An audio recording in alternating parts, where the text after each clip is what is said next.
the old world order are exaggerated. Why are they exaggerated? Well, first of all, good to be with all of you and with all of you too. Look, I think we do need an international order, just like we need a domestic order. So if you need a society in a country, you need an international version of that. And it's not just big countries who will benefit if there is no order. I would argue that any country which will take risks, which will have extreme positions, which would test the system, will actually use disorder to its advantage. I mean, we've seen in our own neighborhood, you don't have to be a big country to be a risky country.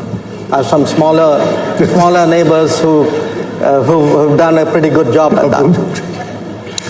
So, first of all, I think we should all, understand the importance of an order. Now, the old order, it was an order. It was a product of its times.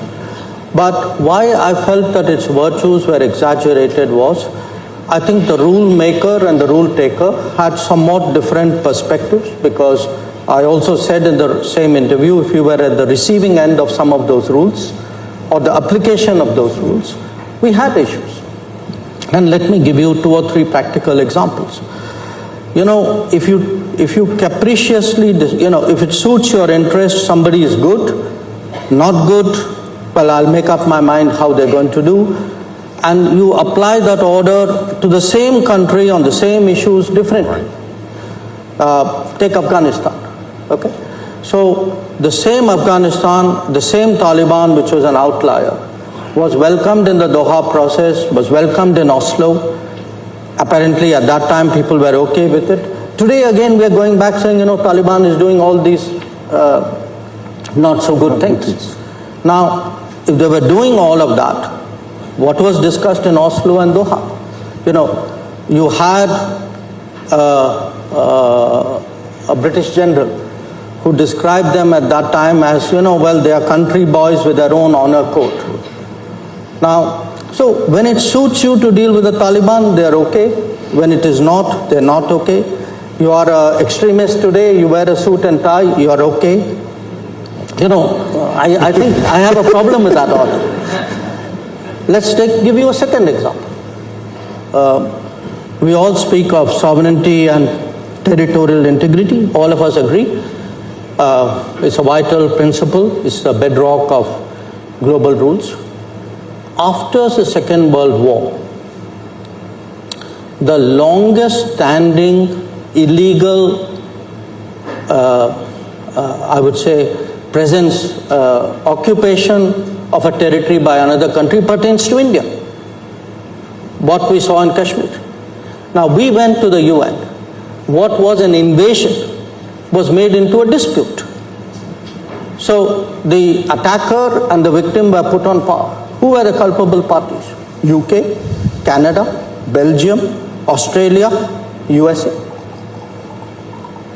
So, pardon me, I have some question marks on that old order. Now, I can give you many more.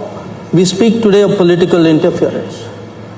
When the West goes out into other countries, it's apparently in pursuance of democratic freedoms. When other countries come into the West, it seems to have a very malign intention. So I think we need, if to have an order, there must be fairness. I agree with you, Dominic, we need a strong UN, but a strong UN requires a fair UN. A strong, a global order must have some basic consistency of standards. We have military coups to our east in Myanmar. They are no-no. We have them even more regularly to the west, where. They seem to be okay.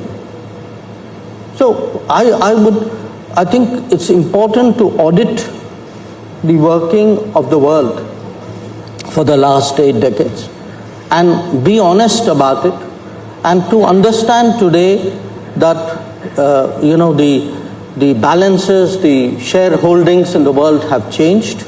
We need a different conversation. We need, frankly, in that sense,